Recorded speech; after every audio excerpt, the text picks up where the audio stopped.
Alright भाई लोग, तो फाइनली सोनम सरदार 2 देखने के बाद मैं सदमे से बाहर आ चुका हूं एंड वो सदमा भूलने के बाद चलिए इस वीकली में इस एपिसोड की शुरुआत करते हैं। एंड हमेशा की तरह शुरू करेंगे बॉक्स ऑफिस कलेक्शन के साथ। जान नरसिम्हा मूवी ने अपने हर जगह झंडे गाड़ने शुरू कर दी है एंड एक स्लो स्टार्ट के साथ इस मूवी ने जो वर्ड ऑफ माउथ के साथ जो रफ्तार पकड़ी है वो वाकई काबिल की तारीफ है। एंड इस मूवी ने अभी तक 50 करोड़ से ज्यादा का बॉक्स ऑफिस कलेक्शन कर लिया है एंड अपने Indian box office animation history में ये सबसे ज्यादा पैसे कमाई करने वाली मूवी बन चुकी है। तो इसके मेकर्स को काफी सारी बधाइयां, क्योंकि इन्होंने इस मूवी के साथ अपने सिनेमैटिक यूनिवर्स की शुरुआत किया, तो ये काफी अच्छा साइन है। फिर इसके बाद है सैयारा मूवी एंड उस मूवी का भी बॉक्स ऑफिस कलेक्शन काफी शानदार जा रहा है। अभी तक उस मूवी ने 285 करोड़ से ज्यादा का बॉक्स ऑफिस कलेक्शन कर लिया है अभी जब मैं ये वीडियो बना रहा हूँ। एंड शायद एक दो दिन बाद या फिर अगले हफ्ते तक वो 300-350 करोड़ के आसपास भी पहुंच जाए, क्योंकि उसके सामने कुछ ऐसा खास कंपटीशन है नहीं अगर नरसिम्हा की बात छोड़ दे, क्योंकि अभी 2 नई मूवी रिलीज हुई है जिसमें से सोनम सरदार 2 उसकी मैं बात कर चुका हूँ, उसका रिव्यू आपने लोगों ने देख लिया एंड वो काफी ज्यादा डल मूवी थी। साथ ही साथ धड़क 2 को भी कुछ मिक्स्ड रिएक्शन मिला है, तो शायद ये दोनों मूवी और भी ज्यादा बॉक्स ऑफिस कलेक्शन करे।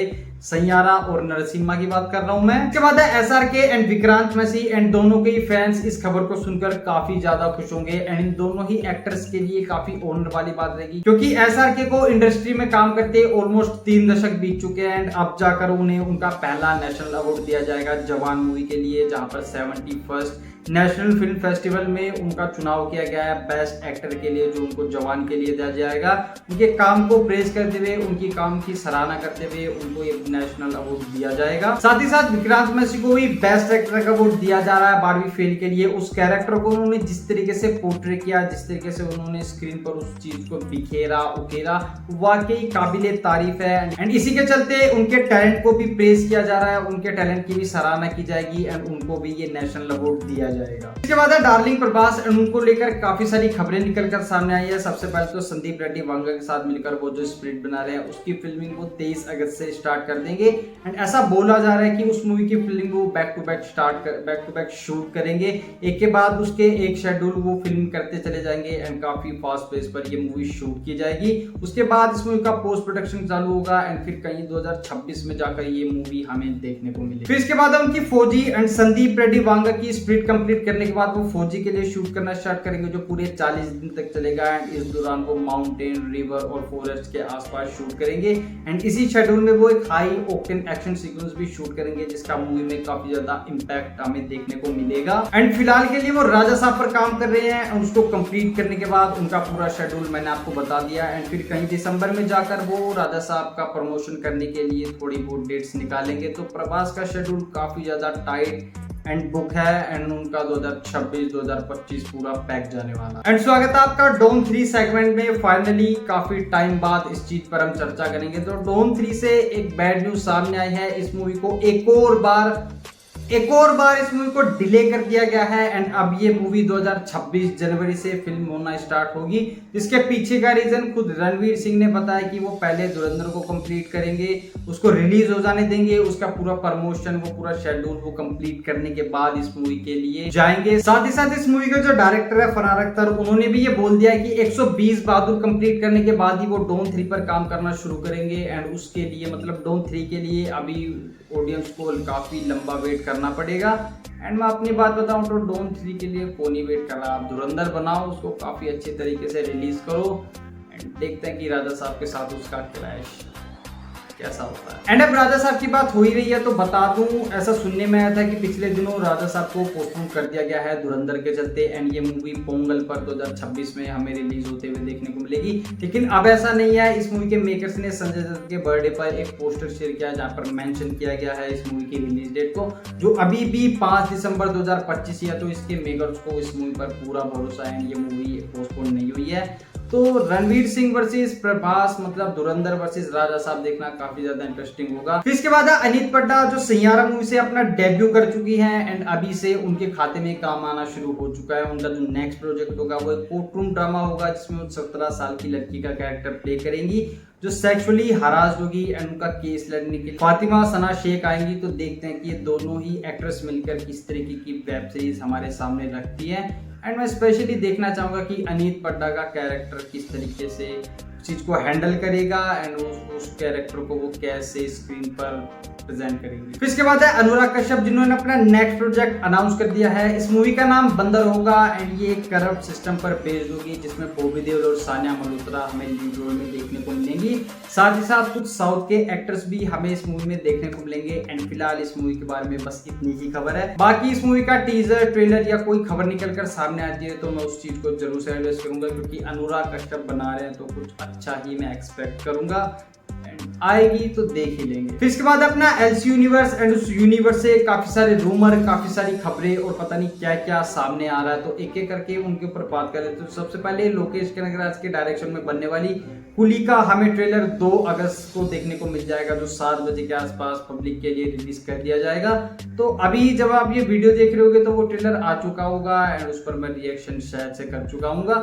फिर इसके बाद ऐसा सुनने में है कि उसी मूवी में हमें कमल हसन का एक डायलॉग सुनने को मिलेगा इंटरवल के दौरान, जो उस मूवी के लिए काफी ज्यादा इम्पैक्ट होगा। फिलहाल के लिए सिर्फ एक रूमर ही है, लेकिन अगर ऐसा होता है तो कुली मूवी सीधे सीधे अपने एलसी यूनिवर्स से कनेक्ट हो जाएगी एंड अगर ऐसा होता है तो भाई अलग ही बवाल मचेगा। फिर इसके बाद उनसे रिसेंटली पूछा गया कि कुली की रिलीज के बाद उनके क्या प्लान होंगे, तो उन्होंने बताया कि एलसी यूनिवर्स को लेकर उनके काफी ज्यादा प्लान है एंड वो अब इस यूनिवर्स पर फोकस करेंगे।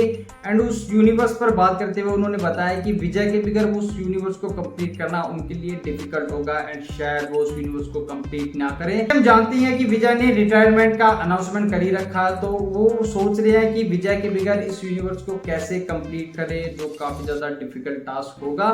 बाकी इस पर बात करते हुए उन्होंने और बताया कि उनकी आने वाली मूवी कैथी 2 और विक्रम 2 पर वो काम शुरू कर चुके हैं एंड कैथी 2 की फिल्मिंग वो जल्द स्टार्ट कर भी देंगे एंड ये दोनों ही मूवी कनेक्टेड होगी कैथी 1 और विक्रम से।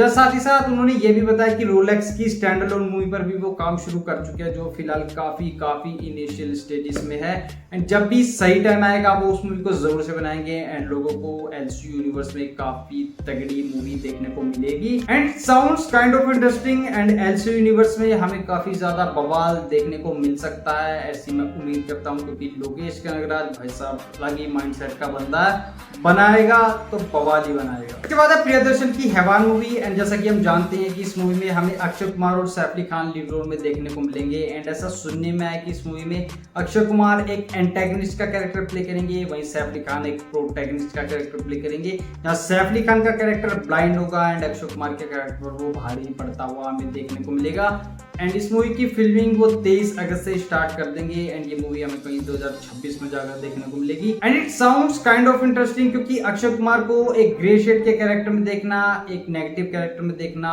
हमेशा से ही एक अलग तरीके का एक्सपीरियंस रहता है एंड सैफ अली खान का कैरेक्टर ब्लाइंड होगा, तो मैं देखना चाहूंगा कि ये दोनों स्टार्स अपने कैरेक्टर को शिद्दत के साथ निभाएंगे एंड प्रियदर्शन सर बना रहे हैं तो मैं उम्मीद कर सकता हूँ कि ये मूवी अच्छी हो एंड पिछले अक्षय कुमार के जितने भी वेंचर्स रहे हैं उनसे ये एक कदम आगे हो एंड कुछ बवाल पुराना अक्षय कुमार सैफ अली खान की बढ़िया परफॉर्मेंस हमें देखने को मिल जाए। इसके बाद है नमित मल्होत्रा की रामायण एंड बंदे ने एक इंटरव्यू दिया और ये नीतीश तिवारी की रामायण से सीधे नमित मल्होत्रा की रामायण होगी। खैर छोड़ो उस बात को, क्योंकि वो काफी ज्यादा सब्जेक्टिव हो जाएगा, उस तरफ नहीं जाते हैं।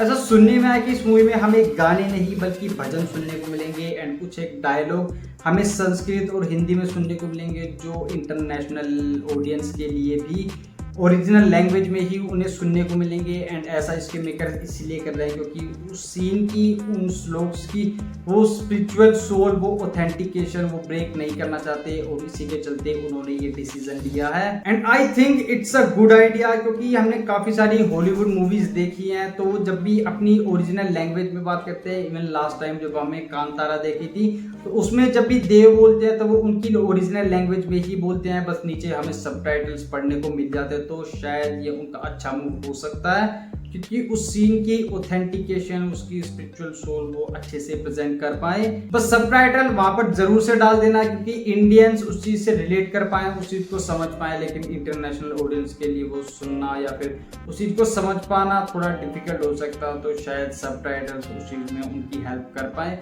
बाकी इस मूवी के लिए एक्साइटमेंट ऑन हाई लेवल। साथ ही साथ ऐसा सुनने में आया कि इस मूवी में हमें रावण की एक डार्केस्ट साइड भी देखने को मिलेगी। ये मूवी उसकी ऐसी डार्केस्ट साइड को एक्सप्लोर करेगी जिसे आज तक हमने नहीं देखा है, ना ही सुना है।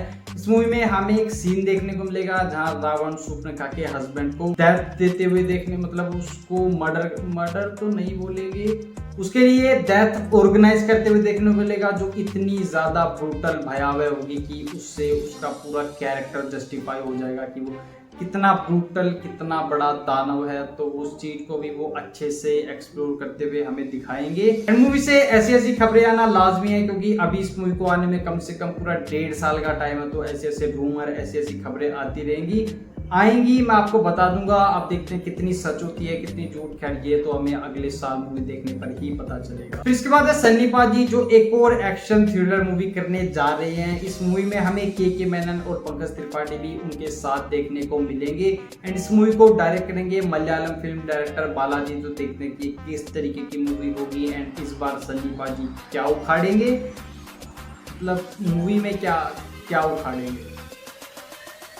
इन दी लास्ट है रोहित शेट्टी, जिन्होंने सनम ऑफ सरदार 2 में अपना कैमियो दिया एंड उस कैमियो में उन्होंने गोलमाल 5 को टीज किया, अनाउंस किया। जिन्होंने मूवी देखी है वो जानते ही हैं। तो इस मूवी की फिल्मिंग वो जल्द स्टार्ट कर देंगे। मैं चाहूंगा कि इस बार गोलमाल 5 अच्छी ओरिजिनल और बैंगर वाली कॉमेडी हमारे सामने रखे, क्योंकि सनम ऑफ सरदार 2 काफी ज्यादा सरदर्द था भाई, वो एक सरदर्द। तो ये थी इस हफ्ते की वो सारी खबरें जिनको मैंने पढ़ा, सुना और आपको बता दिया। मैं आपसे जानना चाहूंगा कि इस खबर को सुनकर आप क्या सोचते हैं, वो कमेंट में जरूर से बता देना। कमेंट जरूर से किया करो।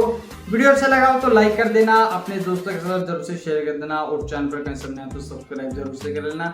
अपने दोस्तों, फैमिली और आसपास वालों से भी सब्सक्राइब करवा देना। बाकी मिलूंगा आपसे एक अगले वीडियो में, तब तक के लिए खुश रहिए, पेड़ लगाते रहिए और देखते रहिए रिएक्शन टाइम।